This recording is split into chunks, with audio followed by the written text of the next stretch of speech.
Have you ever been told that your takeaway looks great on an iron but then falls apart completely when you've got the driver in hand? In this video we're going to break down exactly what the takeaway should look like with an iron and with your driver, because understanding the differences and the why is vital for the rest of your golf swing. Stick with me until the end of this video because I'm going to be showing you a drill that is super simple. You can do it at home and at the driving range, and more importantly you should do it just before you warm up to go and play, so it's really fresh in your brain. Now if you would like me to check out your takeaway or just your golf swing in general for absolutely free, then check out the link in the description below. It'll take you direct to the Skillest app, where my profile page will allow you to send me videos from down the line and face on so I can analyze your swing. Don't forget though to send me some information about you. What's your handicap? What's your good and your bad shot? What do you feel like you're struggling with in your golf swing? What are your feels? And together we can diagnose some of the faults. I will help you with getting to the root cause of your problems, and from there, if you want to take lessons from me, no matter where you are in the world, the Skillest app is unbelievable. The support mechanism of the app is incredible, and we built a great community within the app with all my coaching subscribers where you can interact. Maybe you'll find some golfers that are close to you to go and play golf with as well. Now before we get into the difference between them, we need to establish what is a good takeaway. What does it look like? So I can do it with either club because they're both going to look the same fundamentally, but we'll start with the mid iron first. I've got the 7 iron in hand, and the good takeaway position to me is this. So to talk you through this, I've got very, very minimal lower body rotation. However, I do have a little bit of shoulder rotation, and it's the shoulder rotation that's going to help me bring the golf club away from the ball alongside the wrist hinge. So as I bring this golf club away, as my hands get to my trail thigh, the golf club is waist height, so the golf club head is ever so slightly higher than the hands. The shaft angle is parallel to this alignment stick on the ground, which is effectively pointing down my target line, and the leading edge here is parallel to my spine. You'll see my trail elbow here is just nicely connected into my body. I've almost got my tricep to the side of my rib cage, so everything here is compact. However, the club head is nice and high, which is going to allow me to, or encourage me at least, to come back to the golf ball to create compression. Now the driver takeaway has the same fundamentals. As I go from the setup into there, you'll see my lower body has got almost no rotation. My upper body again has minimal rotation alongside minimal movement of the arms and a wrist hinge. So rotation of the body, a lifting of the arms and a hinging of the wrists all work together. What you may notice here is that my hands are further away from my right thigh and they're a little bit further away from my body, but the mechanics of the movement are the same. Now, as I'm sure you all know, the difference between the iron and the driver is that we want to compress down into the iron. We're going to get the turf after we've hit the golf ball.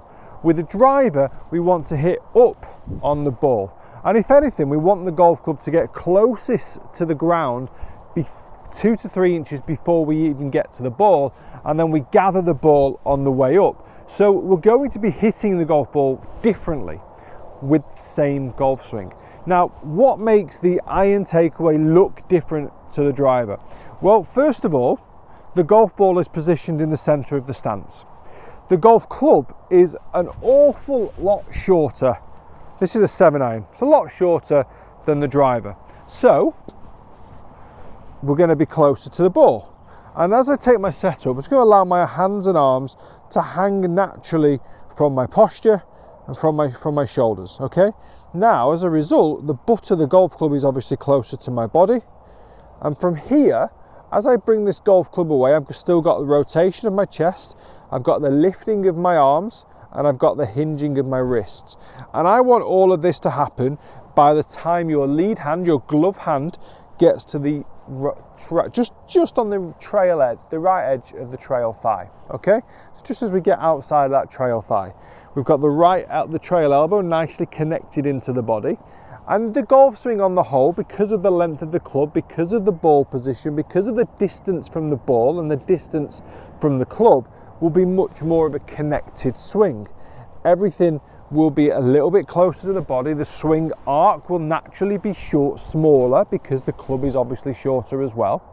And if I was to give you one key feeling with the iron, is that everything does feel a little bit tighter. You don't need to create width. You'll create natural width from the body's rotation, from the arms lifting, from the wrists hinging. That's how we create the arc.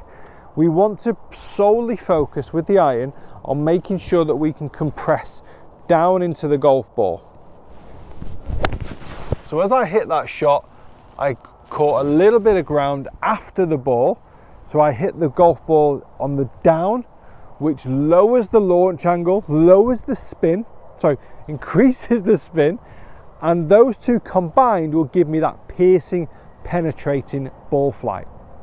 Now this is where I think a lot of golfers go wrong. You're trying to create width. You're swinging the golf club differently, and a lot of you are swinging it differently on purpose.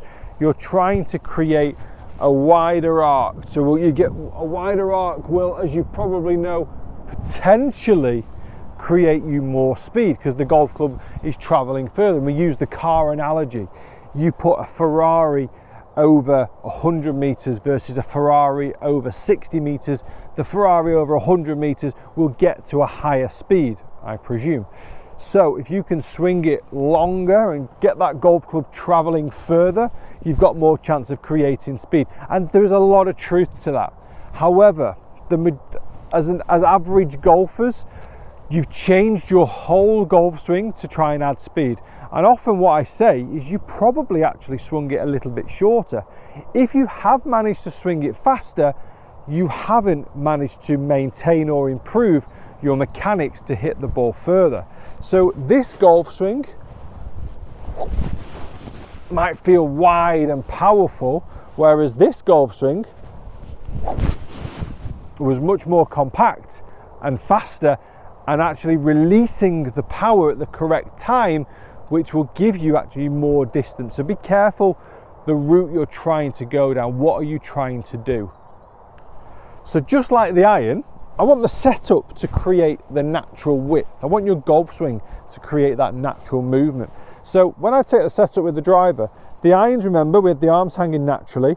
With the driver, we do push them out a little bit.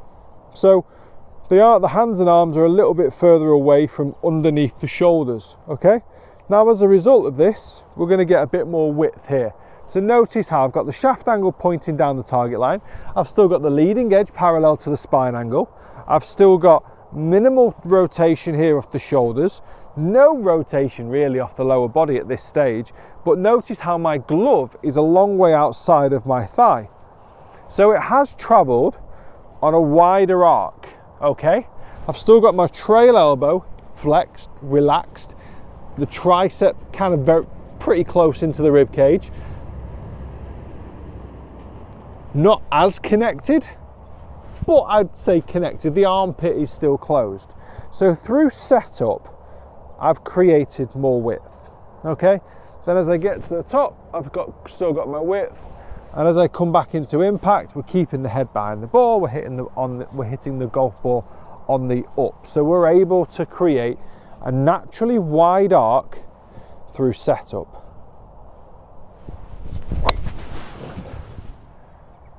And if you have the world's best driver in your hand, a GTS 3, it'll just go for miles as well.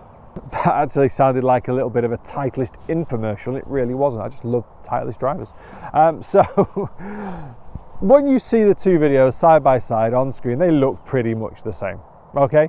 The driver swing, the arc is wider, the club is longer, the arms are further away from the body. We've created that natural width, but the fundamentals of the takeaway position stay the same. We've got that 45-degree wrist hinge, okay? We've got that maybe 20-25-degree shoulder turn. The lower body stayed pretty stable. The arms have lifted up a tiny bit as I get to this stage. So at this point here, that's the exact same position as it would have been with the iron, okay? Just a little bit wider because of the setup adjustments, the distance from the ball. The ball position being slightly further forward in the stance as well means that my hands are going to travel from the inside of my lead thigh rather than the center of my stance. They're going to travel further. Okay, so as they travel a little bit further, the golf club really, if anything, has got a bit more time to create that hinge. But once it does and it gets into that position, we are able to create good speed, good power, good swing fundamentals to hit up on the ball. Okay, so that nice little drill that you can do at home, at the range, or even just before you go and play, is just a rehearsal between the two. Okay, can get a bit annoying picking the golf club up every couple of seconds, but it's definitely worth it. So I go set up with the 7 iron, my arms just hang naturally under my shoulders, hinged into position, lead hand under trail thigh, shaft angle parallel to target, face angle parallel to spine, swing up, feels much more connected in here, rotate through, pop that down, grab your driver, arms hang naturally from the shoulders, pushed out an inch or so, ball position further forward. From this position, same feel, we're going to hinge the golf club into the right position, shaft angle parallel to target, hands are further away from my thigh in this direction and this direction, and then we'll naturally create that wider arc, and we'll go from there. And you could then just alternate this, maybe do 2 swings on the two drills there, the pump drill on the driver, pump drill on the iron, then go with a different ball. So I'm going to go driver because I've got it in my hand. So go with the golf ball. Set, check, hit. And this is how I do this actually a lot on the golf courses. That drill where you just kind of preset that takeaway, just get a feel for what it is you're doing. So you get over the golf ball and your iron, again, if I've just hit that driver, bombed it just down the middle on this par 5, hopefully got a 7 iron into the green, that'd be a dream.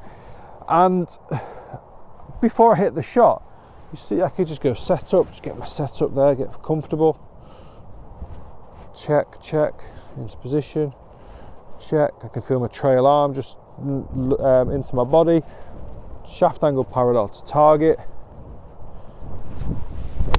I'm just trying to create that same feel. Guys, I hope this video has helped. If you've seen the benefit and you've enjoyed the video, please hit that subscribe button. If you would like a free swing analysis from myself, the link is down in the description below. Hopefully I will see you there over on the app.